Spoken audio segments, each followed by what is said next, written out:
لبيك يا حسين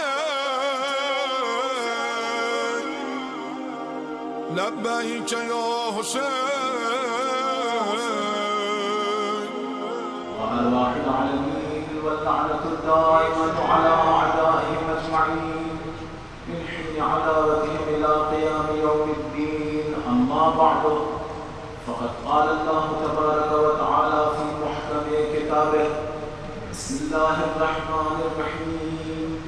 الرحمن علم القرآن خلق الإنسان علمه البيان. صلوات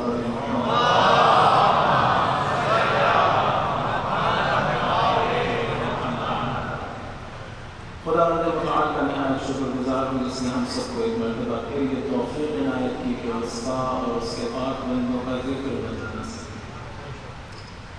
اس کے بعد ہمیں دعا ہے کہ بحق فاطمہ و ابیہا و بعلہا و بنیہا و السر المستودع فیہا ہم سب کو خلوص عنایت فرمائے. ہمارے اور ہمارے والدین کے، رشتہ داروں کے، بھائیوں کے، دوستوں کے، جن کا حق ہماری گردنوں پہ ہے، خدا سب کے گناہ کبیر اور صغیر کو معاف فرمائے. ہمارے آقا و مولا کے ظہور میں تعجیل فرمائے. ہمیں ان کے انصار و اعوان میں شمار فرمائے. خدا ہم سب کو رزق حلال واسع عنایت فرمائے. خدا ہم سب کو جسمانی اور روحانی بیماریوں سے شفا کامل و عاجل عنایت فرمائے. خدا ہمیں اور ہماری نسلوں کو اپنی اور اہل بیت علیہم السلام کی معرفت، محبت و ولایت عنایت فرمائے. خدا ہم سب کو اور ہماری نسلوں کو قرآن فہمی اور قرآن پر عمل کرنے کی توفیق عنایت فرمائے. خدا وہ دعائیں جو مومنین کے دلوں میں اپنی بارگاہ میں قبول و منظور فرمائے.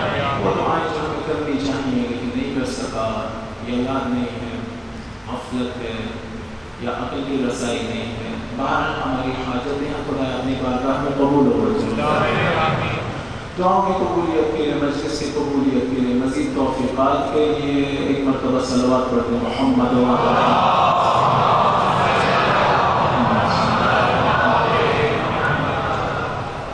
بسم الله الرحمن الرحيم. اللهم كن لوليك الحجة بن الحسن صلواتك عليه وعلى آبائه في هذه الساعة وفي كل ساعة وليا وحافظا وقائدا وناصرا ودليلا وعينا حتى تسكنه أرضك طوعا وتمتعه فيها طويلا. صلوات على محمد وعلى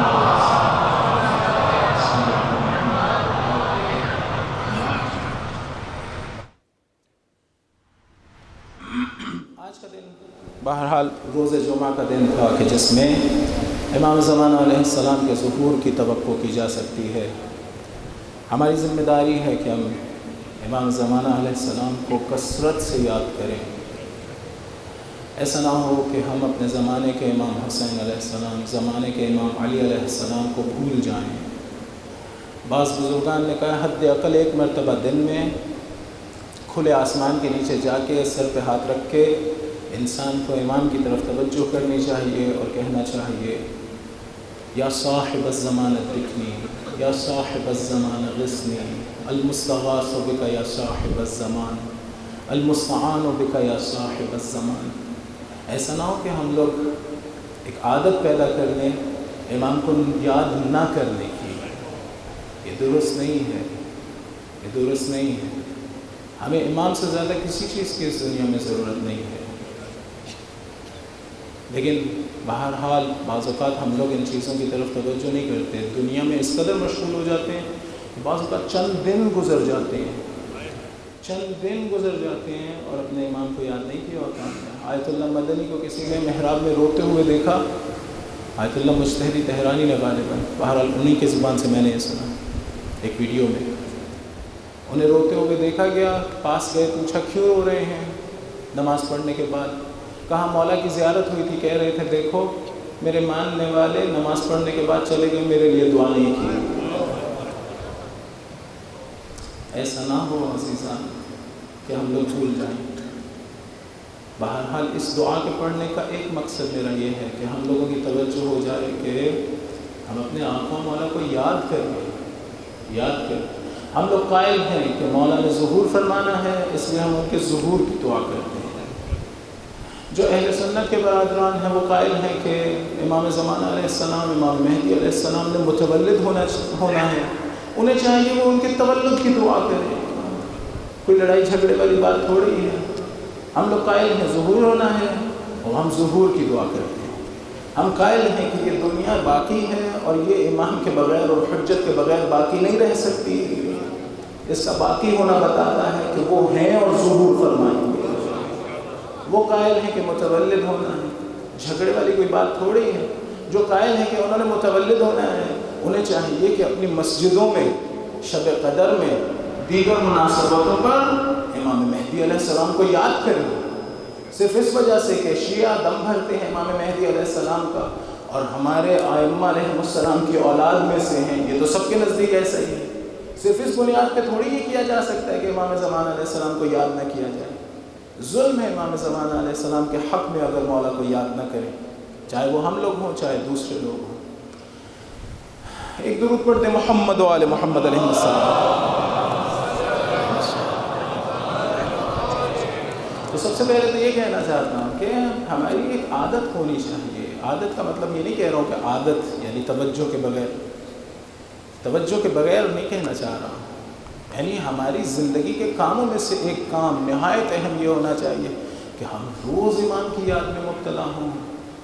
اگر سورہ وہ زیارت آل یاسین پڑھ سکتے ہو تو وہ پڑھیں، نہیں تو کہیں تھوڑی دیر کے لیے 5 منٹ کے لیے تنہا بیٹھیں اور امام سے انس پیدا کریں، امام سے بات کریں۔ وہ ہمیں دیکھتے ہیں، وہ ہمیں سنتے ہیں، ان کی روح ہماری روحوں کی طرح سے نہیں ہے، ان کا وجود ہمارے وجود کی طرح سے نہیں ہے۔ وہ پورے عالم امکان پر اشراف رکھتے ہیں، پورے عالم امکان پر احاطہ رکھتے ہیں۔ آیت اللہ بہجت کے بقول آپ کے زبان سے نکلے ہوئے کلمات قبل اس کے کہ آپ کے ہی کان تک پہنچے آپ کے امام تک پہنچتے ہیں۔ وہ واسطہ فیض ہے ہمارے بعض اساتذہ کے بقول، وہ چیز جو ابھی میرے ذہن میں آنی ہے انہیں پہلے سے علم ہے، نہ فقط یہ کہ میرے دہن سے نکلے گی اور میرے کان تک پہنچے گی۔ لیکن چونکہ میں ان بحثوں کو اور ان باتوں کو علمی طور سے اور عقلی طور سے حل نہیں کرتا ہوں، بعض اوقات سستی ایجاد ہو جاتی ہے۔ 1-2 سوال مجھے بھیجے گئے، میرے خیال میں ہماری کل کی گفتگو اور اس سے پچھلی گفتگو سے ان کے جواب واضح ہو گئے ہوں گے، لیکن پھر بھی میں بہت تیزی سے ان کی طرف اشارہ کرتا چلوں۔ ایک تو یہ کہا گیا کہ حضور فرمایا کرتے تھے الفقر فخری، میرا فقیر ہونا میرا فخر ہے، میرا فقیر ہونا میرا فخر ہے۔ دیکھیں ہم لوگ کمزور لوگ ہیں، ہم لوگ کمزور لوگ ہیں، اکثر اوقات زندگی میں بھول جاتے ہیں کہ ہم خدا کی طرف فقیر ہیں۔ یا ایھا الناس انتم الفقراء الی اللہ، اے لوگو تم لوگ خدا کی طرف فقیر ہو، واللہ هو الغنی الحمید، خدا کسی کا محتاج نہیں ہے، ہم لوگ خدا کے محتاج ہیں۔ لیکن ہم اکثر زندگی میں بھول گئے ہوتے ہیں، بڑے ہوتے رہتے ہیں، انس پیدا کرتے رہتے ہیں چیزوں سے اور بھولے ہوئے ہوتے ہیں کہ ہم خدا کے محتاج ہیں۔ خوب اگر میرا وجود کا لیول فرض کر لیں، یہی سیڑھیاں آپ اپنے سامنے تمثل کریں، اگر میں بالکل چھوٹے درجے پہ ہوں وجود کے، تو میرا فقر خدا کی طرف محتاج ہونا اپنے وجود کے اعتبار سے ہے نا، اس لیول کا محتاج ہوں۔ اگر کوئی بڑے والے درجے پر ہو تو وہ اس درجے پر محتاج ہے، اگر کوئی اس سے بڑے درجے پر ہو تو وہ اتنے درجے سے اور اتنی شدت سے محتاج ہے خدا کا۔ اگر ایک موجود ایسا ہو جو سب سے بڑے وجود کے درجے پر ہو ممکنات میں، اس کا فقر خداوند متعال کی نسبت سب سے زیادہ شدید ہوگا، اور اسے اپنا فقر باقیوں کی نسبت سب سے زیادہ محسوس ہوتا ہوگا۔ اسے پتہ چلتا ہوگا کہ میں جو کچھ ہوں خود نہیں ہوں، اس کا بنایا ہوا، لہذا وہ سب سے بلند ترین درجہ تواضع پہ نظر آئے گا، وہ تواضع کی انتہا پر ہوگا۔ کیوں؟ کیونکہ دیکھ رہا ہوگا میں جو کچھ بھی ہوں اسی کی طرف سے۔ آپ مثال سے سمجھانے کی کوشش کرتا ہوں، فرض کریں تو تصور کریں سورج کو، سورج سے شعاعیں نکل رہی ہیں، ایک ہے سورج کی شعاع کا وہ درجہ جو سورج کے ساتھ جڑا ہوا، اور ایک ہے اس کے بعد، اور ایک ہے اس کے بعد، اور ایک ہے اس کے بعد، تعین کے آخری درجہ ہے شعاع سورج، سورج کی شعاع کا آخری درجہ۔ جو معرفت اس درجے کو جو سورج کے ساتھ جڑی ہوئی ہے حاصل ہے، وہ جو نچلا درجہ ہے اس کے تصور میں بھی نہیں ہے۔ نچلا والا درجہ شاید یہ سمجھتا ہو کہ میں سورج سے ہوں، لیکن میرا کتنا فقر و حاجت ہے یہ نہیں سمجھتا ہوں، لیکن وہ جو سورج سے جڑا ہوا ہے وہ لمحہ لمحہ اپنا فقر محسوس کرتا ہے، محسوس کرتا ہے کہ میں کچھ نہیں ہوں سوائے اس کے کہ یہ جو سامنے سورج ہے اس کی وجہ سے ہوں، اور اس کے علاوہ اور کچھ نہیں ہوں۔ تو اگر کوئی شخص اس مقام پہ ہو تو واقعاً کہنا چاہیے نا، الفقر فخری، اس درجے پر فقیر ہونا یہ میرا فخر ہے کہ خدا نے مجھے اس درجے کا فقیر بنایا۔ ایک درود پڑھ دیں محمد و آل محمد علیہ السلام۔ خیر، اس میں کوئی مسئلہ نہیں ہے کہ ان سے مانگ لیا جائے اس میں، لیکن اہل بیت علیہ السلام نے ہمیں جو مانگنے کے طریقے بتائے ہیں وہ کیا ہیں؟ وہاں پر انہوں نے ہمیں اس طرح سے بتایا ہے کہ آپ جتنی دعائیں مفاتیح الجنان کی اٹھا کے دیکھ لیں، اکثر میں آپ کو یہ نظر آئے گا، روایات میں بھی ہے کہ پہلے سب سے پہلے گناہ چھوڑیں، خدا بند متعال کو میرا مانگنا اچھا لگ رہا ہو، اسے برا نہ لگ رہا ہو۔ بعض لوگوں کو فوراً خدا عطا کر دیتا ہے جو بھی وہ مانگتے ہیں، اس کی ایک وجہ یہ ہوتی ہے کہ ان کی آواز اچھی نہیں لگ رہی ہوتی، بالکل اسی طرح سے جس طرح سے ہم ہیں، اگر کوئی ایسا شخص آپ سے آ کے مانگے، آپ کو اچھا لگ رہا ہوتا ہے کہ مجھ سے آ رہا ہے اور بار بار کہہ رہا ہے بابا پلیز مجھے فلاں چیز دے دو، فلاں چیز دے دو، اگر آپ پہلی دفعہ میں دے دیں گے تو آپ کو پتا ہے کہ یہ کھیل میں مشغول ہو جائے گا، چلا جائے گا، لیکن آپ اسے اپنے آپ سے جوڑنے کی خاطر نہیں دیتے ہیں پہلی دفعہ۔ خدا اپنے مطالب بھی اسی طرح ہمارے ساتھ، اگر ہمیں پہلی دفعہ میں دے دے تو پھر ہم چھوڑ کے چلے جائیں گے، وہ جو چیز چاہیے تھی وہ مل گئی، خدا ہمیں فوراً نہیں دیتا، کہتا بار بار مانگو، بار بار مانگو، اسے ہماری آواز اچھی لگ رہی ہوگی۔ تو سب سے پہلے انہوں نے کہا کہ گناہ چھوڑو، گناہ چھوڑنے کے بعد کہا بسم اللہ پڑھو، بسم اللہ پڑھنے کے بعد کہا کہ خدا کی حمد بجا لاؤ، اس کی نعمتیں شمار کرو، اس کی حمد بجا لانے کے بعد اپنے گناہوں کا اقرار کرو، اپنے گناہوں کا اقرار کرنے کے علاوہ رسول اور اس کی آل پہ صلوات بھیجو اور ان کا واسطہ دے کے مانگو، ان کا واسطہ دے کے مانگو۔ خدا نے، اہل بیت نے ہمیں اس طرح سے دعا کرنا سکھایا کہ خدایا تجھے حسین کا واسطہ، خدا تجھے حسین کے بچوں کی پیاس کا واسطہ، خدا تجھے جناب رسول خدا کا واسطہ۔ ہمارے ہاں تو یہ کوئی ممنوع چیز نہیں ہے، بہرحال اسی طرح سے ادب دعا یہ ہے، ادب دعا یہ ہے، تو لہٰذا اس میں کوئی وہ نہیں ہے۔ یا مثلا خود اہل بیت سے بھی کہہ سکتے ہیں کہ خود اہل بیت مثلا کسی امام کے حرم جائیں یا کہیں بیٹھے ہوں، امام زمانہ علیہ السلام سے کہیں مولا مجھے نہیں پتا ہے کہ میں اپنے لیے کیا مانگوں، میرا ذہن بہت چھوٹا ہے، آپ میرے لیے مانگیں خدا سے، جو میرے لیے اچھا ہو آپ میرے لیے مانگیں۔ آپ ان سے یہ کہیں جناب زہرا سلام اللہ علیہ سے، باقی ائمہ علیہ السلام سے، ہمارے ہاں اس میں کوئی پریشانی والی بات نہیں ہے۔ ایک درود پڑھ دیں محمد و آل محمد۔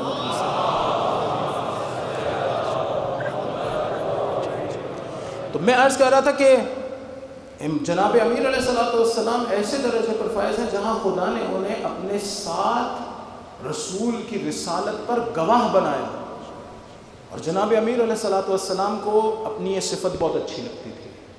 ان سے پوچھا کسی نے کہ آپ کو کون سے اپنے فضیلت اچھی لگتی ہے، تو انہوں نے جواب دیا وہ فضیلت جہاں مجھے رسول کی رسالت پر گواہ بنایا ہے خدا نے اپنے ساتھ۔ معمولی بات نہیں ہے، معمولی بات نہیں ہے، خدا اپنے ساتھ جناب امیر علیہ السلام کو گواہ کے طور پہ۔ اس سے ایک صفت میں کوئی ایک صحابی، کوئی اور دوسری شخصیت شریک نہیں ہے۔ میں نے عرض کیا کہ ان کا یقین رسالت پر اپنی جگہ، لیکن گواہ ہونے کے لیے شرط ہے کہ انسان جس چیز کی گواہی دینا چاہتا ہے اسے خود دیکھ چکا ہو یا سن چکا ہو۔ اگر خود دیکھا نہیں ہے یا خود سنا نہیں ہے تو گواہ نہیں ہو سکتا، بے شک یقین حاصل ہو، لیکن گواہ اس مرحلے میں فقط وہ ہے جو کہہ رہا تھا کہ ارا نور الوحی والرسالہ، یا جن کے بارے میں جناب رسول خدا کہہ رہے تھے انک تسمع ما اسمع۔ ایک درود پڑھ دیں محمد و آل محمد۔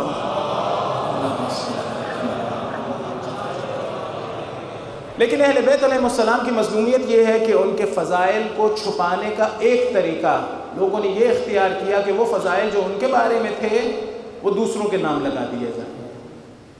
مثلا یہ آیت قل کفی باللہ شہیدا بینی و بینکم ومن عندہ علم الکتاب، یہ جو من عندہ علم الکتاب ہے، بعض نے کہا اس سے مراد حضرت جبرائیل ہے، حضرت جبرائیل ہے. بعض نے کہا وہ جو پرانی امتوں کے وہ تھے مثلا عیسائی اور یہودی جو اپنی کتابوں میں دیکھ چکے تھے رسول کی نشانیاں، وہ لوگ ہیں. دیکھیں جس وقت اہل بیت علیہ السلام کے بکس کی پٹی آنکھوں پہ بن جائے نا تو کچھ نظر نہیں آتا، کچھ نظر نہیں آتا. خالی من عنده علم الکتاب کو تھوڑی دیکھنا تھا، اس سے پہلے یہ بھی دیکھنا تھا کہ اس کا گواہ ہونا ضروری ہے. تو کون سا یہودی آیا تھا یا کون سا عیسائی آیا تھا جو رسالت پر گواہی دے رہا تھا؟ وہ کیا رسول کو مانتے تھے؟ وہ تو مانتے ہی نہیں تھے، تو گواہی کہاں دے رہے تھے؟ وہ تو گواہی نہیں دے رہے تھے. دوسری میں نے وہ بات کر دی کہ گواہ ہونے میں خود رسالت کا معائنہ ضروری ہے، اسے دیکھنا ضروری. اسی طرح سے حضرت جبرائیل، انہوں نے آ کے کوئی ہمیں گواہی دی ہے کہ میں گواہی دیتا ہوں؟ نہیں، ایک ایسی ہستی کی ضرورت تھی جو ہمارے ہی درمیان میں رہتی ہے اور وہ بتا رہی ہو کہ میں رسالت کو دیکھ سکتا ہوں، میں نبوت کی خوشبو سن سکتا ہوں. خیر عزیزان، ہمارا اس وحی سے جتنا زیادہ تعلق مضبوط ہوگا، ایک فائدہ اس کا یہ ہے کہ ہمیں اہل بیت علیہ السلام کے قصیدے جو خدا نے پڑھے ہیں قرآن میں، ان کی طرف توجہ ہوگی. جتنی زیادہ ہمارے وجود میں پاکیزگی ہوگی اتنی زیادہ، یہ جملہ یاد رکھیے گا، یہیں سے کل انشاءاللہ تعالیٰ گفتگو شروع کروں گا. جتنی زیادہ پاکیزگی ہوگی ہمارے وجود میں اتنا زیادہ ہمارا تعلق اہل بیت سے اور قرآن سے ہو جائے گا. میں نے عرض کیا تھا کہ عبادت 3 طرح سے ہوتی ہے. ایک مرتبہ فقط جسم عبادت کرتا ہے، ایک مرتبہ عقل بھی عبادت کر رہی ہوتی ہے، اور ایک مرتبہ انسان کی روح بھی عبادت میں مشغول ہوتی ہے کہ خدا نے روح ہی کو خطاب کیا تھا کہ تم عبادت میں مشغول ہو، اور جسم کے ذریعے سے عبادت کرو. اگر یہ پاکیزہ ہوتا جائے تو خدا متعال الہام بھی کر سکتا ہے. اسی طرح سے الہام یا بہرحال قرآن نے لفظ وحی استعمال کیا ہے جو حضرت موسیٰ کی والدہ کی طرف کیا. کس قدر پاکیزہ ہوں گی کہ خداوند متعال نے ان کی طرف وحی نازل کی. کوئی نبی تو نہیں تھا، اور آپ یہ سوچتے ہیں کہ دروازہ بند ہو گیا ہے حضرت موسیٰ کی والدہ کے بعد، تو یہ بھی غلط ہے. تو بہرحال پاکیزگی ہو، خداوند متعال کی مرضی ہے، وہ لوگوں کی مرضی تھوڑی ہے، انسانوں کی مرضی تھوڑی ہے. ان پہ ہوئی تھی، خدا کسی اور پہ بھی کر سکتا ہے. خدا پہ قدغن لگانے کی اجازت کسی کو نہیں. لیکن وہاں دیکھیے کہ قرآن حضرت موسیٰ کی والدہ سے کیا کہہ رہا ہے؟ کہتا ہے کہ یہ جو بچہ جو ابھی پیدا ہوا ہے اسے پانی میں بہا دو. کتنا مشکل ہے ایک ماں کے لیے، ایک چھوٹے سے بچے کو جو اپنے آپ کو سنبھال بھی نہیں سکتا ہے اسے ایک صندوق میں ڈال کے پانی میں بہا دیا جائے. بہت مشکل کام ہے. کس قدر قوی ایمان چاہیے اس کام کے لیے. لیکن چونکہ ماں ہے نا تو کیا کرتا ہے خداوند متعال؟ وحی نازل کرتا ہے، بات کرتا ہے اس ماں سے. جب اس ماں نے دیکھا ہوگا کہ خدا مجھ سے بات کر رہا ہے فرشتے کے ذریعے سے، دل کو سکون ملا ہوگا کہ میرا پروردگار میرے ساتھ ہے، پریشانی والی کوئی بات نہیں ہے. خدا نے کہا اِنَّا رَادُّوهُ إِلَيْكَ، پریشان نہ ہو، ہم اسے واپس لوٹا دیں گے. وعدہ کیا ہے، پریشان نہ ہو، ہم اسے واپس لوٹا دیں گے. آگے بڑھ کے کہا وَجَعِلُوهُ مِنَ الْمُرْسَلِينَ، یہ جو تم بچہ ابھی پانی میں بہاؤ گی نا، ہم اسے رسول بنا دیں گے. اب اس ماں کو حوصلہ ہو گیا ہوگا نا، خدایا تو میرا بچہ مجھ سے کہہ رہا ہے پانی میں بہا دے، لیکن مجھے حوصلہ ہو گیا تو یہ کہہ رہا ہے کہ مجھے واپس بھی لوٹا دے گا اور اس سے رسول بھی بنا دے گا. ذرا سوچ کے بتائیں حضرت رباب کو ان باتوں میں سے ایک بھی کیا تھا؟ ان سے کہا تھا کہ اسے جانے دو علی اصغر کو، ہم واپس لوٹیں. جہاں پتہ ہو کہ میرا چھوٹا سا بچہ جو جا رہا ہے یہ واپس نہیں آئے گا. بڑا مشکل کام ہے. اہل بیت کے لیے بعض مسائل کو برداشت کرنا بڑا مشکل کام تھا. امام حسین علیہ السلام نے کسی بھی شہید کی شہادت کے بعد، مجھے میرے علم میں نہیں ہے، کھڑے ہو کے نماز پڑھی، لیکن حضرت علی اصغر کی قبر بنائی تو کھڑے ہو کے نماز پڑھی. علماء نے کہا یہ نماز جنازہ نہیں پڑھ رہے تھے، خدا سے بات کر رہے تھے، خدایا بڑا سخت کا امتحان ہے، خدا سے بات کر رہے تھے۔ اتنی سنگین تھی یہ شہادت، یہاں سے اندازہ لگائی کہ کسی نے آ کے امام سجاد علیہ السلام کو بتایا مختار نے قیام کیا ہے، قاتلان امام حسین علیہ السلام کو فی النار کر رہا ہے۔ انہوں نے یہ نہیں پوچھا علی اکبر کا قاتل مارا گیا ہے، کہا یہ بتا کربلا کا کیا ہوا۔ اس کا مطلب ہے دل پہ بڑا سنگین تھا، کیسے اس ماں نے بھیجا ہوگا۔ عجیب ایمان کی منزلت تھی جناب رباب کی، عجیب منزلت تھی ایمان کی۔ جس وقت لٹا ہوا قافلہ واپس مدینہ جا رہا تھا اور کربلا آیا تھا، سب نے زیارت کی امام حسین علیہ السلام کی قبر کی، جب جانے لگے تو جناب رباب آگے بڑھی، کہا امام زین العابدین علیہ السلام سے، اے امام زین العابدین علیہ السلام میں جانا نہیں چاہتی، میں یہی رکنا چاہتی ہوں۔ امام زین العابدین علیہ السلام نے اجازت دی، کہا بی بی کے لیے خیمہ لگایا جائے، کیا کہا؟ کہا نہیں مولا میں خیمے میں نہیں بیٹھوں گی، میں نے حسین کو تپتی ہوئی دھوپ میں دیکھا ہے۔ ایمان دیکھیں اس بی بی کا، ساری عمر دھوپ میں گزار دی، جسم پہ گھل گیا۔ عجیب ایمان تھا اس بی بی کا، سب کچھ راہ خدا میں دے دیا۔ شوہر امام حسین علیہ السلام راہ خدا میں دے دیا، بیٹی جناب رقیہ شام کے زندان میں دے دیا، ایک چھوٹا سا علی اصغر تھا وہ بھی کربلا میں دے دیا۔ ہم لوگ حس نہیں کرتے ہیں، شاید بیویاں زیادہ حس کر سکیں اسے، اور اگر آپ لوگوں نے اپنے گھر میں یہ مشاہدہ کیا ہو تو شاید آپ کے ذہن میں تصور آ سکے۔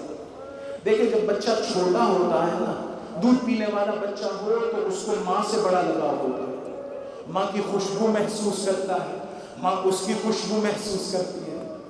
اگر رات میں ایک ہی بستر پر لیٹ رہے ہو، بچہ کروٹ لے، باپ کی آنکھ کھلے نہ کھلے، ماں کی آنکھ کھل جاتی ہے۔ اگر بچہ تھوڑا سا دور ہو جائے، ماں خواب میں سوتے میں اسے ٹٹول رہی ہوتی ہے۔ ذرا سوچ کے بتائیں جناب رباب کی پہلی رات کیسی گزری ہوگی؟ اپنے بچے کی گرمی محسوس نہیں کر رہی ہوں گی گود میں، آج سے پہلے بچے کی گرمی گود میں محسوس کرتی تھی، آج گود اس طرح سے گرم نہیں ہے۔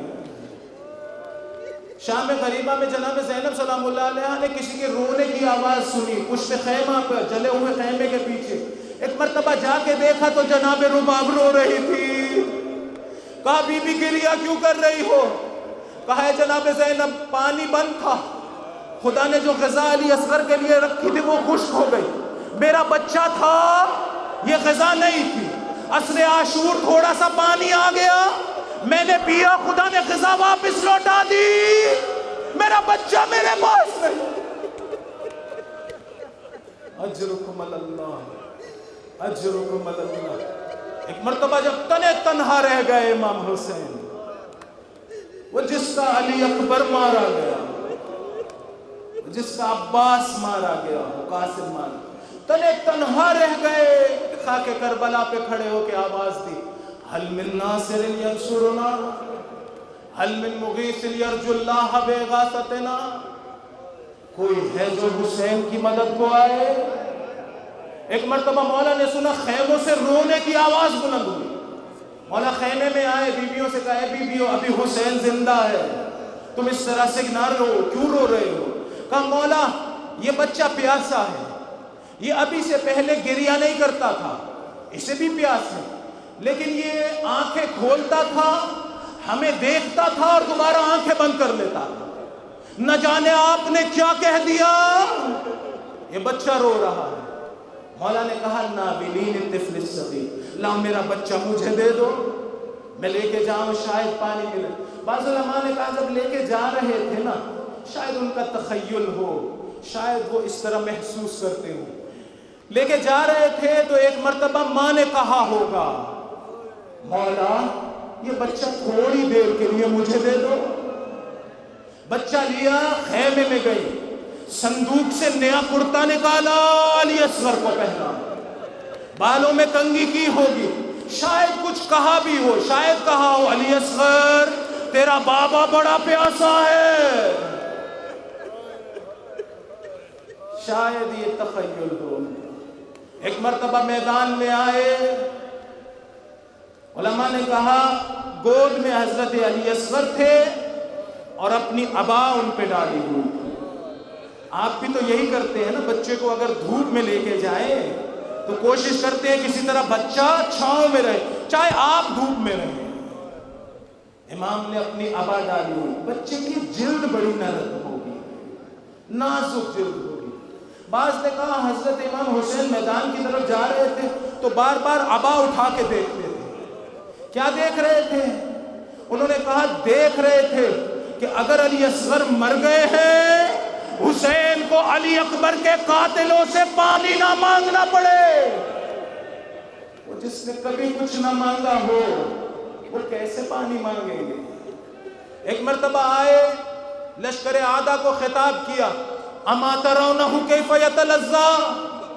ارے کسی کا کوئی قصور ہو, بچوں کا تو قصور نہیں ہوتا, کیا دیکھ نہیں رہے جان دے رہا ہے میرا بچہ؟ تلذی مچھلی کی کیفیت کو کہتے ہیں. مچھلی کو پانی سے نکالے تڑپتی ہے, تھوڑی دیر بعد جب طاقت نہیں رہتی تو تڑپتی نہیں ہے, منہ کھولتی ہے اور بند کر دیتی ہے. کہہ رہے تھے دیکھ رہے ہو میرا بچہ جان دینے والا ہے. دشمن کی فوج میں بعض لوگوں کا گریہ بلند ہوا. امام حسین نے شاید بچہ اس طرح سے گود میں لے رکھا. ایک مرتبہ اس نے 6 شعبہ تیر باندھا. یہ وہ تیر تھا اگر اونٹ کو مارا جاتا وہ زمین پر بیٹھ جاتا. اجرکم اللہ. نہایت بھاری تیر اور نہایت نازک گلا. ایک طرف سے تیر داخل ہوا, دوسری طرف سے نکل گیا, لیکن گلا چھوٹا تھا نا. روایت نے یہ نہیں کہا گلے میں سوراخ ہوا. فَذُبِحَتْ طِفْلٌ مِنَ الْأُذُنِ إِلَى الْأُذُنِ. بچہ ایک کان سے دوسرے کان تک ذبح. اجرکم اللہ. خدا آپ کو سوائے غم حسین کے کوئی غم نہ دے. ابو خلیق سے مختار نے پوچھا تجھے حسین میں کبھی ترس آیا تھا؟ کہا ایک موقع تھا جب بڑا ترس آیا. کہا جب بچے کا گلا کٹ گیا نا, حسین نے خیمے کا رخ کیا. ایک بی بی خیمے سے باہر آئی, شاید شرم آ گئی تھی حسین کو. ایک مرتبہ واپس مقتل کا رخ کیا, دوبارہ خیمے کی طرف, دوبارہ مقتل کی طرف. جب 3 مرتبہ اس طرح سے ہوا, میں نے خدا سے کہا خدایا میں زندہ نہیں رہنا چاہتا, مجھے موت دے دے, حسین کی یہ حالت نہ دیکھوں. کہ مختار بے ہوش ہوا, ہوش میں آیا پھر کیا ہوا؟ کہا حسین اپنے بچے کو پشت خیمہ پہ لے گئے, اپنے ہاتھ سے قبر کھودی. مجھے نہیں معلوم قبر کھود رہے تھے تو بچہ تپتی ریت پہ لٹایا تھا یا ماں کے ہاتھوں پہ دیا. اتنا معلوم ہے. بچے کی قبر بند کی, نماز کے لیے کھڑے ہو گئے. آپ یہ پوچھئے مولا آپ نے فقط علی اصغر کی قبر کیوں بنائی, باقی تو کسی کی قبر نہیں بنائی؟ شاید جواب دیں ہمارے لاشیں 3 دن دھوپ میں رہنے ہیں, اس کا جسم بڑا نازک ہے. شاید جواب دیں ہمارے سر کاٹ کے نوکے نیزہ پہ چڑھائے جائیں گے. ارے یہ ننھا سا سر نوکے نیزہ پہ کیسے بلند؟ شاید جواب دیں ہمارے لاشوں پہ گھوڑے دوڑیں گے. ارے اس کا جسم بڑا چھوٹا ہے, میرے بچے کا سینہ پسلیاں ٹوٹ جائیں گی. شاید جواب دیں میں قبر نہیں بنا رہا, میں بچے کو چھپا رہا ہوں. 11 محرم بیویوں کا قافلہ مقتل سے گزرے گا, ماں نے اگر لاش دیکھ لی ارے مر جائے گی. میں کہوں گا مولا نہ ہو سکا. لوگوں نے سر گننا شروع کیے, ایک سر کم ملا. کہا میں نے حسین کو پشت خیمہ پہ ایک قبر بناتے دیکھا تھا, ہاتھوں میں نیزے لیے پشت خیمہ میں.